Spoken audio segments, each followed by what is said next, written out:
안녕하세요. 오늘도 사연 살롱을 찾아주셔서 감사합니다. 저는 결혼하고 6개월 만에 남편과 이혼을 한 30대 여성입니다. 결혼 생활 6개월 이혼하느라 4개월이 걸려 총 10개월 만에 자유의 몸이 되었는데요. 저도 제가 이렇게 빨리 이혼을 하게 될 줄은 미처 몰랐어요. 그리고 사연을 쓰기 전에 고민도 정말 많았는데요. 어쩐지 제 얼굴에 침을 뱉는 것 같아 망설여졌어요. 누가 그런 남자를 고르래? 너도 참 사람 보는 눈이 없다. 네가 이상한 남자를 골라서 결혼해놓고 무슨 이런 사연을 보내? 이런 말을 하시는 분이 분명 계실 텐데 실제로 저런 비슷한 말을 친하지 않은 회사 사람들에게도 들은 적도 있었는데 이 자리를 빌어 저도 억울한 부분이 상당히 많았다는 것을 하소연하고자 합니다. 저라고 이혼 결정을 단연코 쉽게 한 건 아니거든요. 그리고 아니다 싶었을 때 더 가지 않고 멈춰 제 인생을 구하는 게 현명한 것이라고 믿고 이혼을 밀어붙였는데 지금부터 그 이야기를 들려드릴게요. 일단 저와 전 남편은 나이 차이가 꽤 나는 부부였어요. 전 남편을 처음 만났을 때 제 나이가 30이었고 남편 나이가 38이었는데 그러니 8살 나이 차이가 나는 부부였죠. 그리고 어찌됐든 둘 다 어느 정도 나이가 들어 연애를 한 거기 때문에 연애할 때는 아무런 문제도 없었는데요. 그렇다면 연애를 짧게 했냐 물으신다면 글쎄요. 남편이 40이 되면서 더는 미룰 수 없다고 그 집에서 안달이 나서 결혼하게 되었어요. 저도 마음이 있으니까 말이 나온 김에 했던 거죠. 그때는 남편과 어느 때보다 뜨겁게 사랑할 때였거든요. 그러니까 연애 기간이라고 치면 2년 정도가 되는데 2년이라는 시간이 짧다고 하면 짧을 수도 있지만 저랑 남편은 업무상 오래 본 사이라 체감은 2년 이상, 어느 장기 연애한 커플 못지 않았죠. 남편과 저는 같은 회사는 아니었지만 업무상 협력 관계이자 계약 관계라 제가 회사 입사하고 얼마 후부터 알게 된 사이였는데 왜 회사 업무상 계약 관계를 보며 갑과 을이 있잖아요. 여기서 갑이 남편 회사였어요. 그러니까 제가 다니는 회사가 을이었죠. 남편은 대기업은 아니었지만 대기업에 준하는 회사에 다니고 있었는데 나이 차이가 많이 나는 만큼 남편은 연차도 직급도 연봉까지 저와는 비교도 되지 않는 사람이었죠. 나중에 결혼하고 물으니 세금 떼고 400만 원 정도 되는 월급을 받고 있더라고요. 그에 반면 저는 세금 떼고 260만 원 정도 되는 월급을 받고 있었는데 제가 다니는 회사는 주로 큰 회사에 하청을 받아 일을 하는 중소기업이었어요. 그리고 남편의 회사는 아주 오래전부터 함께 일을 한 저희 회사의 주요 고객사였는데요. 그래서 그런지 저희 회사에서 오래 있었다는 분들은 거진 다 남편을 알고 있더라고요. 그만큼 공적으로나 사적으로나 친분이 있는 것처럼 보였는데 첫인상은 그냥 저보다 나이 많은 아저씨였어요. 그냥 제가 20대다 보니 관심이 없었거든요. 결혼을 했든 노총각이든 나랑 상관없는 사람이라고 생각했는데 남편이 살짝 저를 챙기려고 할 때도 저는 남편을 거들떠도 보지 않았어요. 그래서 남편이 저한테 작업 비슷한 걸 하려고 하면 어머? 저 아저씨가 미쳤나? 정색을 할 정도였는데 저도 나이를 먹고 남편과 여러 차례 일을 하면서 남편에 대한 편견도 점점 깨졌죠. 의외로 사람이 나이스하고 일처리가 깔끔해서 배울 점이 많더라고요. 그리고 제가 30이 되었을 땐 같은 30대라고 생각해서 그런지 마음의 벽이 모두 무너져 저도 편하게 생각하게 되었는데 그 틈으로 호감이라는 감정이 싹 트더니 저도 남편에게 관심을 갖게 되었어요. 사실 오래전부터 남편이 저를 좋아한다는 걸 알고 있었거든요. 그리고 그때 저도 많은 남자를 만난 건 아니었지만 몇 차례 기빨리는 연애를 하고 이제는 뭔가 안정적인 연애를 하고 싶다고 생각할 때였는데 제가 좀 이상한 건지 저는 평등한 관계를 주장하면서 더치페이하고 니꺼 내꺼 따지는 연애가 싫더라고요. 그렇다고 무조건 받고 얻어먹고 싶다는 게 아니었고 저도 눈치껏 제가 할 수 있는 계산은 하는 편이라 그 부분은 각자 알아서 센스 있게 했으면 좋겠다고 생각했어요. 실컷 좋은 시간 다 보내고 좋은 감정으로 헤어지는데 거기에 대고 오늘 얼마 나왔으니까 너는 얼마 입금해. 이런 말을 들으면 그날의 기분이 다 깨지잖아요. 그래서 어느 정도 나이도 있고 경제적인 부분에서도 여유가 있는 사람을 만나면 이런 제가 바라는 연애를 할 수 있지 않을까 생각했는데 그때 남편이 보이더군요. 그때 보니 남편은 제가 딱 찾는 이상형이었어요. 그리고 제가 슬쩍 먼저 우리 언제 영화나 같이 볼까요? 어떤 장르 좋아하세요? 라고 물으니 미진 씨 좋아하는 거요. 라고 남편이 대답하면서 저희 사이는 급물살이라도 타듯 연애가 시작되었어요. 그리고 2년 연애하는 동안 매일이 행복 그 자체였는데 정말 제가 바라는 연애를 했거든요. 남편이 좋은 곳에 가서 밥을 사주면 저 역시 꽤 고급진 곳에 가서 디저트를 샀고 평소 소소한 선물을 많이 해주던 남편이라 저 역시 화장품이든 넥타이든 남자 물건이 보이면 남편 생각에 선물을 사던 저였는데 오히려 그때는 나이 많은 남자랑 연애하는 게 더 좋다는 생각을 하게 되어 친구들한테도 어느 정도 나이 차이가 나는 남자를 만나라고 조언을 할 정도였어요. 지금 생각하면 그런 오지랖도 없었는데 그땐 제가 너무 행복하니 막 내 남자친구를 자랑하고 싶어지더라고요. 그러다 남편이 40이 되었고 앞서 말한 대로 남편 집에서 난리가 났는데요. 만나는 여자도 있다면서 왜 결혼을 안 하냐고 남편이 매일같이 괴롭혔어요. 남편은 제 생각을 몰라 망설이는 눈치였는데 제 나이도 32이나 되었으니 결혼을 안 할 이유가 없었죠. 그래서 프로포즈도 제가 했어요. 이렇게 초고속 이혼을 하게 될 줄도 모르고 제가 미친 프로포즈를 했는데 그때 당시는 어차피 결혼을 한다면 이 남자랑 할 거니 이참에 내가 프로포즈를 하자 싶더라고요. 원래 제 성격이 상대가 고백해주길 또 제안해주길 바라면서 기다리지 못했거든요. 그리고 어쩐지 남편은 눈치만 볼 뿐 용기를 내는데 시간이 많이 걸릴 것 같았는데 그래서 제가 시원하게 프로포즈했고 남편은 세상을 다 가진 사람처럼 행복해했어요. 그 모습을 보니 저도 너무 행복했고요. 저는 어떤 준비도 없이 그냥 심플하게 우리 시간 더 끌지 말고 그냥 결혼할까? 라고 말을 했을 뿐이었는데 남편은 잠깐만 기다려보라고 하더니 영화나 드라마처럼 반지와 꽃을 사와 얼른 저에게 끼워줬어요. 사이즈가 맞지 않아 많이 헐렁했지만 그때는 그런 건 상관없이 눈물이 날 정도로 감동이었죠. 그리고 결혼 준비까지 정말 완벽했는데요. 남편이 이미 자기 소유의 아파트에 혼자 살고 있어서 웬만한 건 다 가지고 있었어요. 그래도 결혼은 결혼인지라 저는 남들 하는 만큼 다 할 생각이었는데 남편이 먼저 저에게 몸만 들어와 살면 된다고 하더라고요. 그땐 제가 싫다고 했어요. 결혼이 우리 둘이 좋아서 하는 것도 맞지만 집안의 어른들 생각은 아닐 수 있으니 저도 할 만큼은 하겠다고 했는데 남편이 먼저 낭비라고 자기가 쓰는 가구며 가전이 모두 최신이라 정말 필요 없다고 저를 말렸어요. 그러면서 자기가 정 뭘 하고 싶으면 우리 쓸 침대랑 자기 쓸 화장대 정도만 좋은 걸로 하라고 나머지는 진짜 필요 없다고 내가 자기랑 결혼할 수도 있다고 생각해서 이미 다 좋은 걸로 바꿔놨어 라고 말하는데 제가 직접 남편이 쓰던 물건들을 확인해보니 정말 남편 말이 맞더라고요. 그래서 그 부분은 남편의 뜻에 따랐죠. 대신 주방용품은 거의 없다시피 해서 그릇이랑 주방용품, 주방 가전만 신경 써서 백화점에서 장만해 채웠는데요. 너무 행복했어요. 제가 또 요리하는 걸 좋아해서 주방 욕심이 있었는데 남편 집은 주방도 넓고 동선도 좋아서 결혼 이후 생활이 기대가 됐어요. 게다가 시댁에서도 당신 아들이 나이도 많은데 결혼해줘서 고맙다며 저를 엄청 예뻐하셨는데요. 이렇듯 제 결혼은 모든 것이 완벽했어요. 이런 천생연분을 코앞에 두고 멀리 돌아왔다는 게 아까울 정도였는데 돌고 돌아 만난 인연인 만큼 더 행복하게 살고 싶었죠. 그런데요.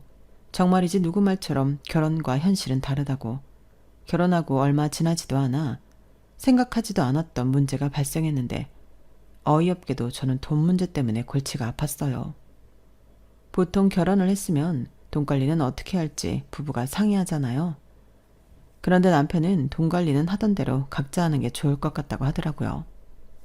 그러면서 생활비라고 저에게 따로 주는 돈이 없었는데 이게 참 번번이 사람 빈정을 상하게 했어요. 요즘에 하다못해 과일이나 과자들도 사다 놓는 사람은 저뿐이었는데 남편은 그걸 거의 매일 혼자 다 먹다시피 했어요. 그러면 또 사다 놔야 하는데 그게 반복되니 왜 나만 자꾸 생활비를 써야 하나 사람이 유치해지는 거 있죠. 하지만 신혼이었고 처음 몇 달은 그냥 제가 알아서 부담하며 지냈는데 이게 쌓이다 보니 이건 아니다 싶더라고요. 화장지, 샴푸, 하다못해 음료수라도 집에 있어야 하잖아요. 그런데 남편은 그에 대해 아무 말도 하지 않았고 제가 생활비 얘기를 하면 나는 집에 오면 잠만 자잖아. 나 혼자 살 때도 생활비라고 따로 나가는 것도 없었어. 라고 말해 제 뜻을 헤아려 주지 않았는데 유치한 건 알지만 말을 해야겠어서 남편을 붙잡고 이렇게 말했어요. 그럼 자기는 집에 와서 아무것도 안 쓰고 잠만 자? 하다못해 화장실 가면 휴지 쓰고 머리 감을 때 샴푸 쓰잖아. 조금 전에 마신 맥주도 그래. 그건 뭐 어디 우물에서 퍼오니? 에이, 애처럼 치사하게 뭘 그런 것까지 따져. 내가 쓰면 얼마나 쓴다고. 그럼 밖에서 우리 외식할 때 내가 돈 내는 건 당연해? 자기는 왜 하나만 생각하고 둘은 생각 못하는 거야? 아니, 기본적으로 쓰는 것들이 있잖아. 그리고 같이 쓰는 거고. 그리고 외식할 때도 그래. 꼭 자기만 돈 내는 건 아니잖아. 나도 가끔 내고 그러는데 그걸 그럼 일일이 따져? 차라리 그럴 바에는 생활비를 똑같이 내놓고 그 돈에서 쓰자. 외식이든 배달이든 그것도 생활비를 쓰면 문제 없잖아. 자기야, 나는 진짜 왜 그렇게까지 해야 하는지 모르겠어. 막말로 자기가 안 버는 것도 아니고 혹시 내가 먹고 쓰는 게 아까워? 왜 그렇게 매정하게 말하는데? 누가 들으면 나는 돈도 안 주고 자기가 산 것만 축내는 인간 같잖아. 축낸다고는 하지 않았어. 다만 돈 관리에 대해서는 우리가 서로 의견을 조율할 필요가 있다는 거야. 얼마나 쓰고 얼마를 모으고 앞으로 어떻게 살 건지 그런 계획을 세우자고. 아니, 그런 계획은 꼭 돈으로 세워야 하는 거야? 그냥 자기가 내 돈까지 다 관리하고 싶은 건 아니고? 뭐? 누가 그렇대? 나는 자기가 살림할 수 있으면 자기한테 생활비 줄 수 있어. 꼭 내가 하고 싶다고 안 했잖아. 콕 집어서 말은 안 했지만 그 소리가 그 소리지. 아무튼 나는 싫어. 나는 내가 돈 버는데 왜 자기한테 내 돈을 다 줘야 하는지 모르겠네. 내 주변에 월급 갖다 주고 용돈 받는 사람들 있는데 그건 진짜 아니라고 생각해. 그래서 나는 지금처럼 각자가 알아서 돈 관리하고 필요하면 네 거 내 거 없이 베풀고 살았으면 좋겠어. 저는 남편과 대화를 하고 답답한 속이 더 답답해졌어요. 네 거 내 거 없이 베풀고 살자는 말이 따지고 보면 네 거 내 거 없이 쓰자는 소리랑 같은 말인데 이럴 거면 그냥 각자 살지 뭐하러 결혼을 해서 사람을 치사한 사람으로 만드나. 오히려 속에서 짜증이 밀려오더라고요. 그래서 저도 손해보고 싶지 않은 마음에 장을 볼 땐 제 것만 사게 되었고 먹을 것도 그날 제가 먹을 것만 소량 사서 그날 다 먹어 남편 몫을 남기지 않았는데 그러자 남편이 나중엔 자기가 필요한 건 자기가 사서 오더군요. 그때 사온 것들을 보면 제 것은 없었어요.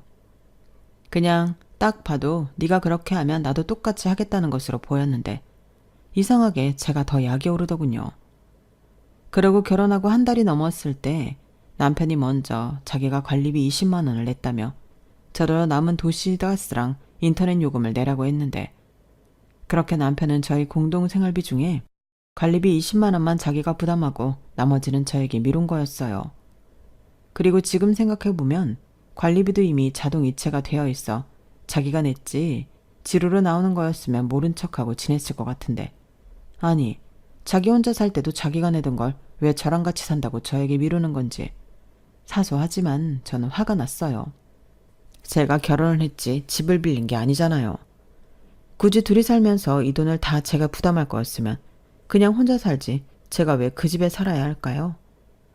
그러다 문득 내가 못 만들어 와 살고 있으니 이 남자가 나머지는 저더러 다 하라고 하는 게 아닐까 하는 생각이 들었고 이러다 제가 아이라도 가져서 돈을 못 벌게 되면 그때는 어떻게 될까 짜증이 났는데요. 저런 성격이면 아이한테 들어가는 돈도 아까워할 인간 같았어요. 그래서 저보다 먼저 결혼한 친구들한테 살짝 물어도 봤는데 아이 하나 키우는데 한 달에 돈 빼곤 우습다고 하더라고요. 그러면 제가 저 인간이랑 살면서 생활비랑 아이 양육비를 혼자 다 감당해야 할지도 모른다는 건데 그건 이상적인 부부가 아니잖아요. 그래서 진지하게 남편한테 우리 문제에 대해 다시 이야기를 하자고 술상을 차렸어요.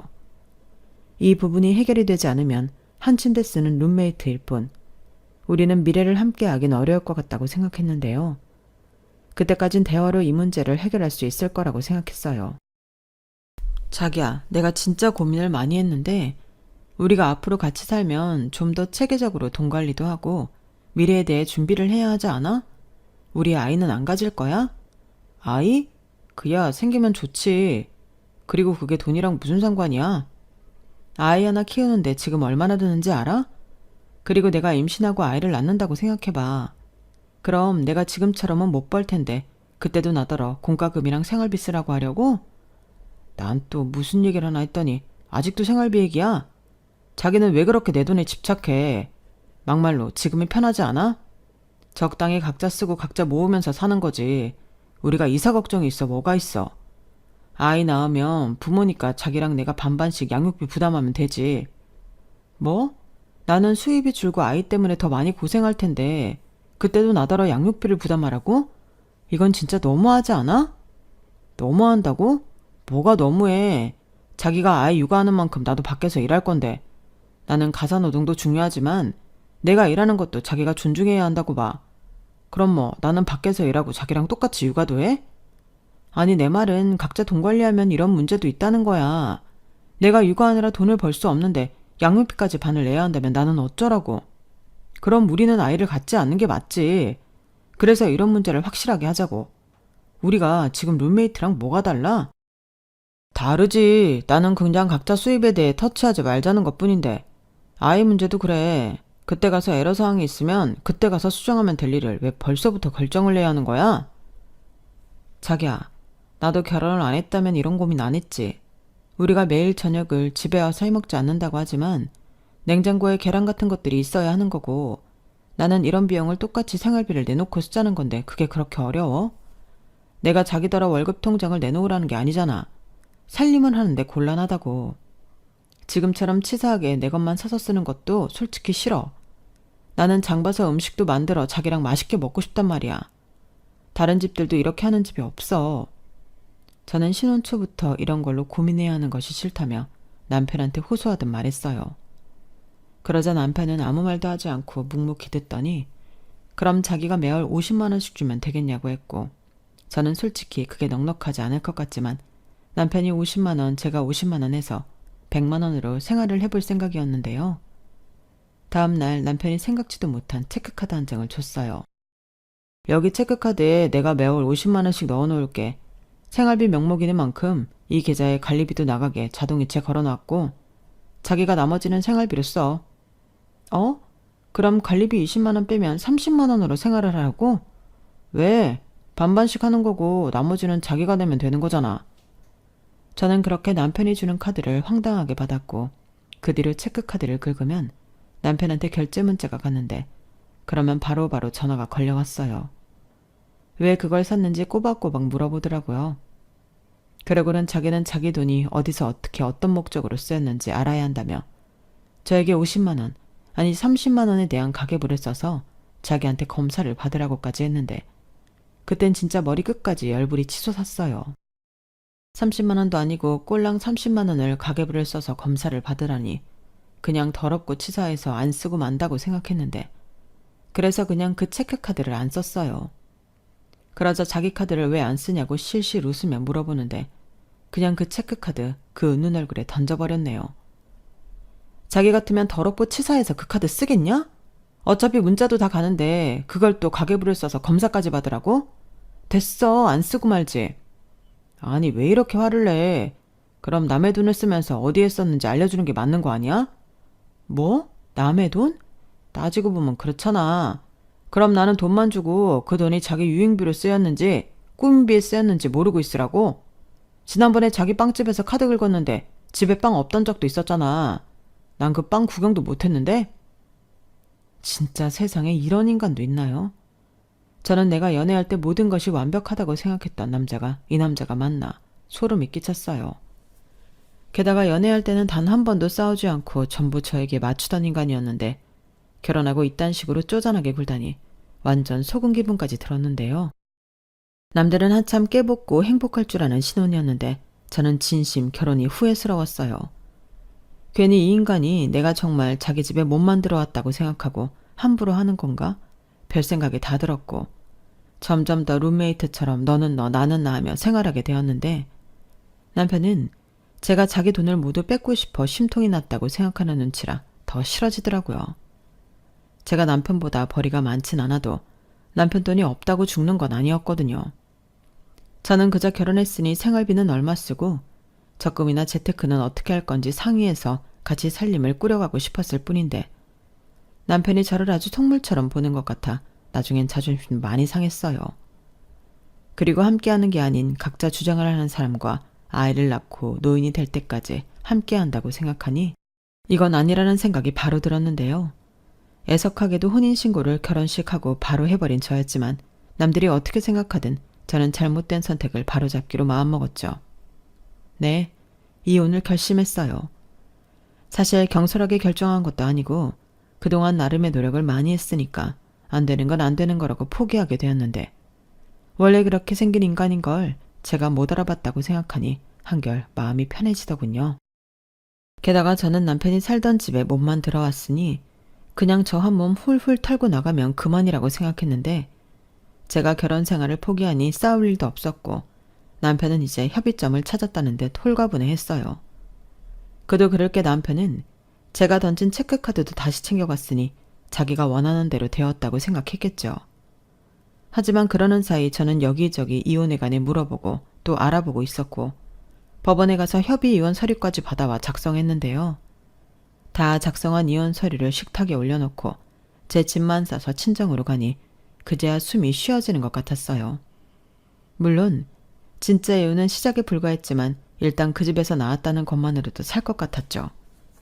그리고 늦은 퇴근하고 이혼 서류를 받는지 남편에게 다 늦은 저녁에 연락이 왔는데요. 저는 차분하게 서류 작성해서 법원에서 만나자고 했네요. 더 이상 화낼 것도 없이 제 의사만 밝히니 남편이 더 안달이 났는데 자기가 돈 안 줘서 이혼하자는 거냐며 그럼 예전처럼 다시 50만 원을 주겠다고 하더라고요. 순간 욱해서 화를 낼 뻔했는데 그걸 꾹 참고 나는 그냥 이젠 네가 싫다고 이혼 도장이나 찍으라고 말했네요. 자기야, 갑자기 왜 이래? 우리 아직 신혼이잖아. 결혼식 올린 지 얼마나 됐다고 이래. 그게 왜 중요해? 그래, 당신 말대로 우리 신혼인데 우리는 거의 같은 문제로 매일 싸웠잖아. 당신은 내가 당신 돈을 쓰고 싶어 안달이 났다고 생각하지. 난 그냥 우리가 부부고 가족이니 네 거 내 거 없이 같이 버는 돈 같이 관리하자는 거였어. 그리고 생활비도 그래. 아무리 집에서 밥을 잘 안 먹어도 정말 한 끼도 안 먹어? 집에 쌀은 있어야지. 그리고 주말이면 당신 라면 찾잖아. 그럼 그 라면은 어디서 나? 하다못해 쓰레기를 버리려면 쓰레기 봉투도 사야 해. 혼자 살았으니까 다 알잖아. 근데 어떻게 했어?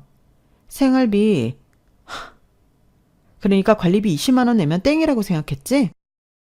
처음 몇 달은 아쉬운 사람이 우물 판다고 내가 있는데 그럼 이걸 언제까지 해?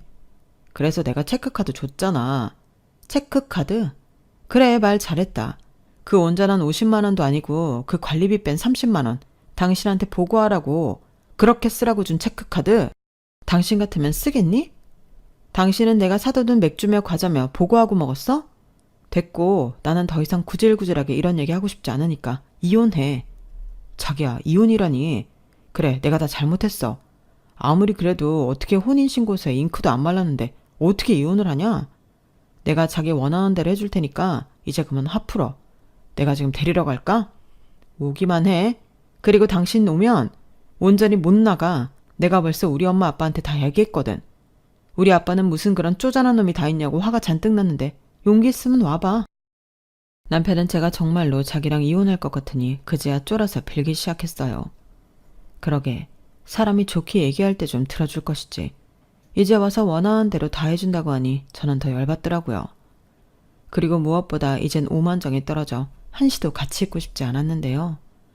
저희 부모님도 제가 결혼하고 6개월 만에 이혼한다고 짐 싸서 집에 오니 황당해 하시면서도 제 얘기를 듣고 잘했다고 하셨어요. 아니라는 생각이 들었으면 한 달이든 두 달이든 정리하는 게 맞다고 제 편을 들어주셨는데 그때는 죄송하면서도 감사했어요. 그리고 저희 부모님은 무엇보다 저라면 뭐든 다 맞춰주고 베풀어주던 사위가 결혼 후엔 돈 가지고 저렇게 했다는 것에 배신감까지 느끼신다고 하셨는데 아이라도 생겼으면 어쩔 뻔했냐며 다행이라고까지 하시더군요. 그렇게 저는 친정에도 알렸겠다. 이혼하고 얼른 자유의 몸이 되고 싶은 마음뿐이었는데요.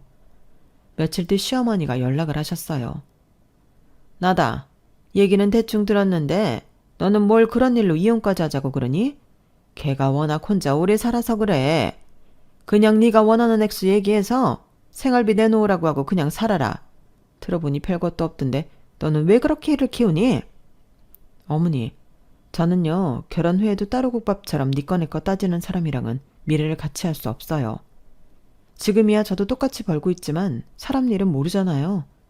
제가 아이를 가져서 일을 못할 수도 있고 아이가 없어도 제가 어떤 사정으로 회사를 그만둘 수도 있는데 남편이 저러면 저는 서러워서 어떻게 살아요?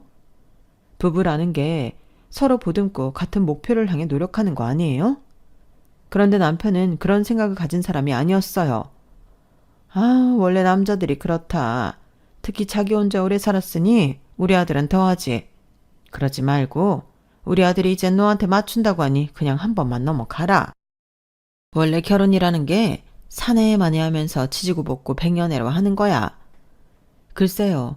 저는 이왕이면 서로 사랑하고 존중하고 좋게 백년해로 하고 싶은데 그렇게 살고 싶지 않아서요. 저는 이미 마음을 굳혔어요. 죄송해요. 너도 참. 내가 이 말까진 안 하려고 했는데 우리 아들 같은 남자가 또 어딨니? 집도 있고 너 혼수할 것도 없다고 몸만 오라고 했잖아. 그럼 그냥 들어와 사는데 그까지 생활비는 네가 내도 되는 것 아니니? 몸만 들어왔을 때는 고마운 줄 알아야지. 나라면 아예 생활비는 내가 낸다고 생각하고 살았겠다. 아니 왜 싸울 일도 아닌 걸로 이혼을 한다고 그래? 너는 남들 앞에 창피하지도 않니? 네, 창피해요. 저런 남자를 남편이라고 뒀는데 어떻게 안 창피하겠어요? 그래서 하루라도 빨리 이혼하고 싶은 거예요. 저는 시어머니에게 제 뜻을 굽히지 않고 그대로 전달했어요. 아마 지금 사연 들으시는 분 중에 그래도 시어머니신데 저렇게까지 말할 필요가 있냐? 며느리가 너무했다라고 생각하실 수도 있는데 나중엔 저도 그 엄마의 그 아들 같아서 그냥 속의말을 다 하게 되었어요. 어차피 안 맞아서 이혼하겠다고 하는데 시어머니도 제 말을 들어주실 생각이 없어 보였거든요. 그리고 남편 말대로 이제 와서 제 요구사항을 전부 들어준들 똑같은 일이 안 일어난다고 보장할 수는 없는 거잖아요. 저는 원래 사람은 변하지 않는다고 생각하는 사람이기에 또다시 후회스러운 선택을 하고 싶진 않았어요. 그래서 남편한테 문자로 서류 작성하지 않으면 이혼 소송하겠다고 보냈는데 남편이 친정으로 찾아왔더군요. 그리고는 넙죽 엎드려서 저와 저희 부모님에게 빌었는데요. 저희 엄마가 저에게 방해가 있으라고 하셨어요. 그래서 일어나 방으로 가려고 하는데 그 인간이 제 발목을 잡더라고요. 저는 순간 너무 놀라 소리를 질렀는데 그 인간이 이렇게 말했어요. 자기야, 나 한 번만 용서해줘. 이젠 자기가 싫다고 하면 다 안 하고 자기가 하자고 하면 다 할게. 나는 자기랑 절대 헤어질 수 없어. 알잖아, 내가 자기 많이 사랑하는 거. 그냥 내 통장 다 갖고 나는 50만 원만 용돈 줘. 아니, 그것도 많다고 생각하면 30만 줘도 돼. 앞으로는 자기 어디에 돈을 쓰든 상관하지 않을 테니까 정말 이러지 마. 우리 집에 가자. 우리 집? 어디가 우리 집인데? 난 여기가 우리 집이야. 거긴 당신 집이지. 당신 어머니도 그러시더라. 몸만 들어갔으면 고마운 줄 알라고. 근데 나 하나도 안 고마워. 내가 분명히 말했지.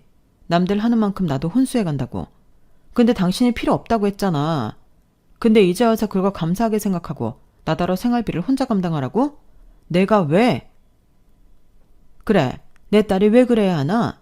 팔은 안으로 굽는다고 나도 자네를 이해 못하겠네. 그렇게 내 딸 주면 잘하겠다고 사탕 발림하더니 이게 잘해주는 건가? 장모님, 죄송해요. 근데 저는 이게 그렇게 스트레스가 될 줄 몰랐어요. 아니, 왜 몰라? 내 딸이 그렇게 얘기를 했다는데. 자네가 들을 생각이 없었겠지? 저는 정말 몰랐습니다. 이제는 알았으니까 안 그럴게요. 자기야, 나한테 딱 한 번만 기회를 줘. 나 달라질 수 있어. 이미 늦었다니까. 오만 정이 떨어져서 살기 싫은데 기회를 줘서 뭐해? 그러게 내가 얘기할 때 좀 알아먹지 그랬니? 왜 이제 와서 그래? 나는 마음 정했고 최대한 좋게 심플하게 정리하자. 내가 알아보니까 우리는 재산 분할할 것도 없대. 아이도 없으니 각자 자기 거 챙겨서 헤어지면 된다고 하는데 우리 그냥 다시 예전처럼 너는 너, 나는 나로 돌아가자고. 자기야. 남편은 정말 간이라도 빼줄 것처럼 저를 붙들고 사정했어요. 하지만 저희 부모님까지 포기하라며 우리 딸을 생각한다면 원하는 대로 해주라고 했는데요. 그 뒤로 참 끈질기게 그 사람이 찾아와 설득하고 애원하더군요. 한 번만 기회를 주고 자기가 또 그러면 그때는 바로 이혼해준다고요. 하지만 저는 싫었어요. 싫은 점이 눈에 들어오니 그 인간이 싫은 점만 계속 보였고 이렇게는 살 수 없으니 헤어지는 게 맞다고 생각했는데요. 저희 부모님도 돈 문제에 있어서 사람은 변하지 않는다고, 내 딸도 그렇지만 우리도 너를 믿지 못한다고 하니 남편이 끝내 지쳐서 이혼 서류에 도장을 찍었어요. 그게 결혼한 지 딱 10개월이 되었을 때인데 징글징글했죠. 제가 남편이랑 못 살겠다고 나온 게 6개월인데 그 후 4개월이 지나고 나서야 이혼 도장을 찍었으니 그 4개월이 얼마나 길었겠냐고요. 그리고 이혼 결정이 나던 날 저는 흡사 독립군이 해방을 맞이한 그런 기분이었는데 정말 날아갈 것 같더군요. 혼자가 되었다는 기쁨이 뭔가 지옥을 탈출한 기분이었거든요. 그리고 그 후로는 일과 제 자신에 집중하며 누가 뭐라고 하든 행복한 사람이 되기로 마음먹었는데요. 스트레스가 사라지니 정말 일도 술술 풀렸어요. 그 덕에 승진도 하고 부모님 지원을 조금 받긴 했지만 회사 근처 20평대 아파트를 매매해 혼자 살게 되었는데, 제가 결혼 전에도 부모님과 함께 살다가 시집을 간 거라 혼자 살아본 경험이 없었거든요. 솔직히 결혼하면서 아, 나는 혼자 살아보지도 못하고 들이대는구나 하는 아쉬운 마음도 있었는데, 이렇게 다시 혼자가 되어 그 바람을 이루니 인생이라는 건 정말이지 알 수 없다는 생각이 들었어요. 그리고 뭔가 혼자 살면서 제대로 행복하게 살아봐야겠다는 생각이 들어 가급적이면 야근은 하지 않고 퇴근 후에는 운동을 하기 시작했는데, 매일 제가 만든 건강한 음식을 먹고 주말이면 관심 있던 어쿠스틱 기타도 배우며 지내다 보니 뭔가 제 인생이 풍성해지는 기분이라 좋았어요. 삶의 만족도가 높다는 게 바로 이런 거구나 매일 느끼며 살고 있는데, 거기에 운 좋게도 제가 사는 동네에 지하철이 연장된다는 소식에 제가 산 아파트 값도 많이 올랐고, 혼자 산 지 3년 만에 저는 부동산으로 돈을 벌어 대출을 더 받긴 했지만 더 큰 아파트로 이사를 했는데, 아, 이게 부동산으로 돈을 번다는 게 이런 거구나 살짝 그 재미를 알겠더라고요. 그리고 이사 온 아파트는 저에게 좀 특별한 곳이 되었는데, 여기서 동갑내기 남자친구를 만나 현재 5개월째 예쁜 연애를 하고 있습니다. 남자친구는 같은 아파트 단지에서 운동하다 만난 사이인데요. 동네 친구로 알고 지내다 말도 잘 통하고 가치관도 비슷해 연인 사이가 되었어요. 나이가 둘 다 있는 만큼 주변에서는 재혼하는 거 아니냐고 물어보기도 하는데 아직은 그럴 마음이 없고요. 그냥 지금처럼만 잘 지내고 싶은 마음이에요. 그에 반면 저랑 헤어진 그 남자는 갑자기 일이 꼬였는지 들리는 소문에 의하면 빚더미에 올랐다고 했는데요. 정확히는 모르지만 저랑 헤어지고 주식에 손을 댄 모양이었어요. 돈이라도 왕창 벌어보자는 심상이었다고 하는데 그 소리를 들었을 때는 조금 놀라기도 했었죠. 제가 아는 그 인간이 그런 인간은 아니었거든요. 하지만 농담인지 진담인지 이제 자기는 돈이라도 많아야 여자를 만날 수 있다며 그렇게 한탕을 노렸다고 했는데, 그 한탕이 거꾸로 쪽박이 되어 빚만 눈덩이가 되었나 봐요. 살던 집도 담보로 대출을 받아 날렸다고 했거든요. 그리고 거래처다 보니 회사 배려로 남편과 일은 하지 않아도 됐지만 주변에 아는 사람이 워낙에 많다 보니 싫든 좋든 그 인간 소식을 듣고 있는데, 아마도 제가 남자친구와 연애도 하고 30평대 아파트도 사서 잘 산다는 말을 그 인간도 들었겠죠. 제가 뭐 배 아프라고 한 건 하나도 없는데 그 인간이 그래서 더 판단력을 잃고 돈에 집착한 게 아니었을까 생각해 봅니다. 자기도 젊은 여자 만나 새 출발해서 잘 산다고 보여주고 싶었겠죠. 뭐 저는 솔직히 잘 살든 못 살든 관심도 없는데 이번 일로 빠른 이혼을 선택한 건 탁월한 선택이 아니었나 싶습니다. 괜히 미련 갖고 질질 시간을 끌거나 남편이 잘못했다고 빌었을 때 또 기회를 줬다면 제가 더 힘들었을 것 같거든요. 게다가 저희 부모님도 괜찮다며 제 이혼에 찬성해 주어 죄송한 마음도 덜 수 있었는데 여러모로 조상님이 도왔다고 생각하려고요. 그리고 트라우마까지는 아니지만 남자를 잘 믿지 못하게 되었는데요. 연애할 때 모습과 결혼한 후의 모습이 왜 달라지는 건지 저는 아직도 이해를 할 수 없어요. 그래서 가끔 그 인간의 모습은 어떤 게 진짜였을까 하는 쓸데없는 생각도 하는데 지금 제가 연애를 하고 있는 만큼 지금 남자친구에 대해 실망하는 일이 벌어지지 않을까. 그래서 더 결혼 생각이 없는 거죠. 그나저나 그 인간도 연애할 때는 참 사람이 배포도 있고 쓸 때는 돈도 시원하게 쓸 줄 아는 사람이었는데 어쩌다 그렇게 된 걸까요? 저는 잘 모르겠습니다. 결혼 생활 자체가 너무 짧아서 그런가 가끔은 제가 결혼을 했었다는 걸 잊어버릴 정도인데요. 부디 그 인간은 저 아닌 다른 여자라도 결혼하지 않고 혼자 살길 바라는 마음이에요. 각자 살길 바라면 혼자 살아야죠. 안 그런가요? 제발 저런 인간들은 결혼할 생각하지 않고 자기 자신을 잘 알아본 뒤 혼자 살았으면 좋겠습니다. 지금도 30만 원 든 체크카드 주고 가계부 써서 검사 받으려고 했던 그놈의 말이 어이없게 느껴질 따름인데요. 마흔이 되도록 장가를 못 갔던 이유도 저런 거였을까요? 새삼 많은 생각을 하게 되는 그런 날입니다. 살다 제가 초스피드 이혼을 하게 될 줄은 몰랐는데 앞으로는 결혼 상대가 아니더라도 누구를 만나든 신중하게 더 면밀히 사람을 봐야 할 것 같아요. 제 초고속 이혼 사연은 여기까지인데요. 제 사연 어떻게 들으셨는지 모르겠습니다. 사연 쓰는 내내 제 얼굴에 침 뱉는 것 같아 여러 번 갈등했는데 부디 잘 했다고 남은 인생 화이팅하고 더 대박나라고 응원해 주셨으면 좋겠어요.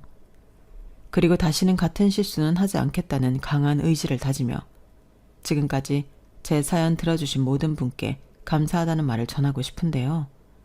여러분들은 실패하지 않고 쭉 행복하게 사랑하는 사람과 함께 하시길 진심으로 바라겠습니다. 그럼 항상 건강 잘 챙기시고요. 늘 행운과 행복이 여러분들과 함께 하길 바라며 안녕히 계세요. 감사합니다. 여러분, 사연 댓글에 응원과 현명한 조언 부탁드려요. 좋아요와 구독은 저에게 큰 힘이 됩니다. 오늘도 좋은 일 가득하세요.